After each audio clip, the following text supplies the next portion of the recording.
Let's jump right into this. This is a video kind of outlining which one. I get a lot of questions asking that, and I want to go through the two different mods that we offer here. So right in front of you is mod 1. Mod 1, mind you, this is a prototype that I did a cutaway on it, so we could take a look at it together and see the different stuff going on inside here. With that being said, there's a couple things that I have a screw holding this bearing on and everything like that, just because there's no cables, it's going to fall apart at any moment. But it will get us a visual. However, so most of the spines, if you could see, this is the wear part. That what happens to all of our spines, they start to wear and chew out. The big difference between the 1 and the 2 is where the bearing is placed.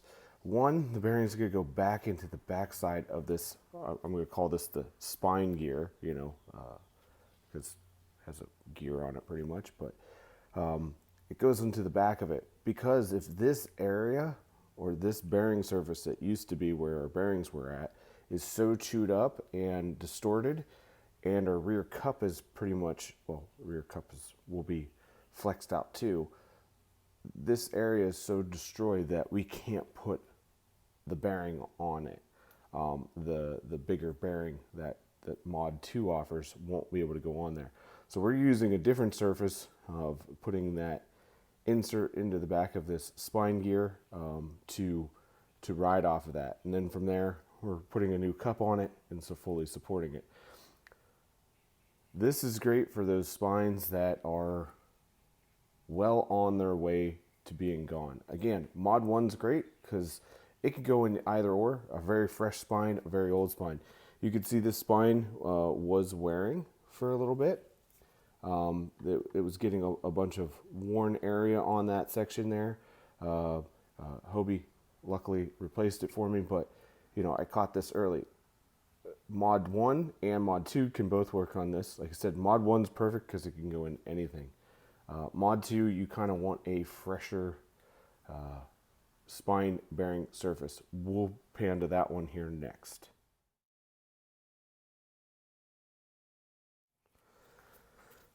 All right, so here's Mod 2 again.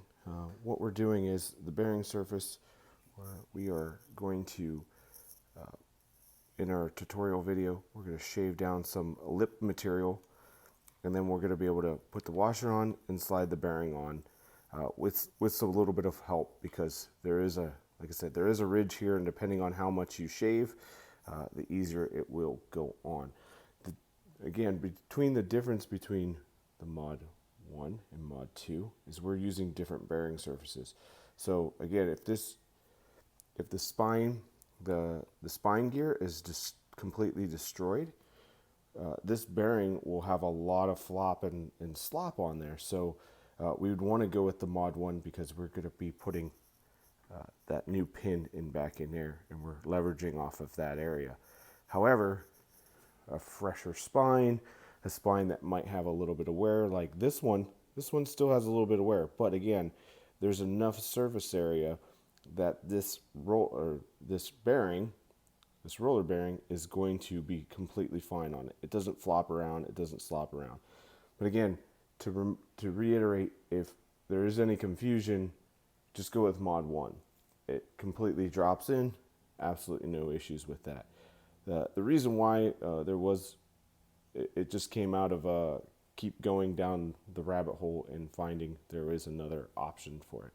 But with this one, the bearing is going to slide on and leverage off of the old bearing surface. Again, if it's chewed up, that would be somewhere that I'd probably go back to the first one versus the second one. But again, this is another, to reiterate, this is a prototype that was, I cut it away, so it doesn't look the greatest thing in the world, but it's great for our tutorial that we're trying to work through today.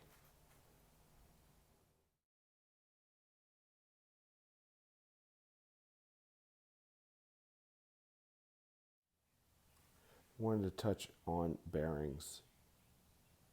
We have our stainless steel and ceramic options. Stainless steel are going to be perfect for the freshwater applications. Again, stuff that you're bringing stuff in and out of. The ceramic are definitely more for the saltwater people out there. But again, they could be used in both. This is another thing that in a freshwater application are perfect. Both bearings can do the job. Again, we're not putting these things at 10,000 RPM running down the road. They're there just to make some movement freer. So either one will work perfectly. Yes, these are sealed bearings. Don't get me wrong. I agree with you guys. People say, well, they're submerged in water and whatnot, and I don't disagree with that. The thing is these bearings are so cheap. We could probably replace about 50 to maybe 100 of them for the cost of buying a new spine. Now, these guys are going to be a little bit more expensive. They're actually a little bit harder to find and source. That's why there is a little bit of a significant jump with them. However, again, they should last a lot longer, being that they are an open kind of flow-through design. Mind you, if you pack a handful of sand in there, put it on your Dremel and spin it at 10,000 RPM, you'll probably will maybe destroy the bearing. But again, for what we're using it for inside the drive, it should be absolutely no issues. I would always recommend going with ceramic. You're going to have a lower, you know, maintenance, I guess would be. But at the same time, I've only been running the stainless steel ones. Usually I do typical maintenance after I get out. I rinse my drive. I will squirt WD-40 back in that hole. What it does help is WD-40 is an emulsifier. It does grab water and it's going to pull it out. So it's just not sitting back there. I live in Arizona, so everything's hot, so everything dries really quickly. But in some states that, you might be up north, northeast, that your drive might not might not dry as instantly as the 115 that we have out here. So again, maybe just purge some water out of there. It doesn't hurt.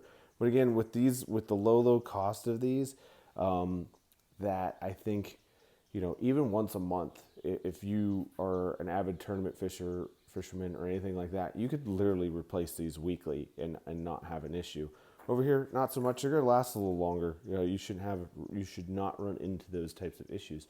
So either option is great. I always just, that's why we have the extras on board, and most people have been buying them is they buy the kit and then they buy an extra. Just because, at the end of the day, if there does happen to be a problem, you pop that drive open, swap it out, and then order another one while you can. So, but that hopefully answers the questions on the bearings. Like I said, I do understand these bearings aren't going to be perfect in the water, but you know what?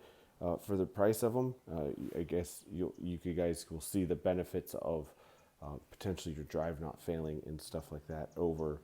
I hope this gives you some insight on the two different bearing options.